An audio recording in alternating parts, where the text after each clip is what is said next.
బొమ్మల ఆట అని తెలుసు,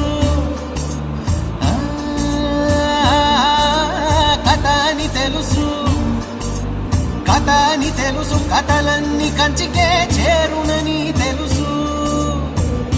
తెలుసు తెర తొలుగుతుందని, తెలుసు తెల్లారుతుందని, తెలుసు ఈ కట్టె పుట్టుకుమంటదని, తెలుసు ఈ మట్టి మట్టిలో కలిసిపోతదని.